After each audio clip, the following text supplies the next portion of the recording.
বাঙালির কাছে একটা আলাদা আবেগ হলো মহালয়া। আর ভোরবেলা উঠে বীরেন্দ্রকৃষ্ণ ভদ্র মহাশয়ের গলায় মহালয়া শোনাটা একটা আলাদা অনুভূতি।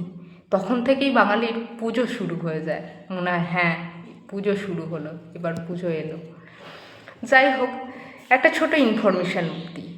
অনেকেই হয়তো ঘটনাটা জানেন। সালটা 1976। তখন উত্তম কুমার মহাশয় একদম সিনেমা জগতের শীর্ষে, মহানায়ক বাংলা সিনেমার তিনি। তাই আকাশবাণী ভবন ঠিক করেছিলেন সেবার যে উত্তম কুমারকে দিয়ে মহালয়ার চণ্ডীপাঠটা করানো হবে। এবং যেমন কথা তেমন কাজ, মহালয়ার দিন দেবীং দুর্গতি হরিণীম নামে সম্প্রচার করা হলো উত্তম কুমারের কণ্ঠে মহালয়া। কিন্তু বাঙালি সেটা মেনে নিতে পারেননি। একের পর এক ফোন আসতে থাকে আকাশবাণী ভবনে।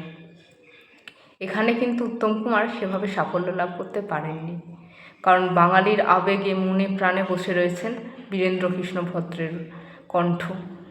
তাই বাধ্য হয়ে ষষ্ঠীর দিন আবার বীরেন্দ্রকৃষ্ণ ভদ্র মহাশয়ের কণ্ঠে মহিষাসুর মর্দিনী আকাশবাণী ভবন সম্প্রচার করেন।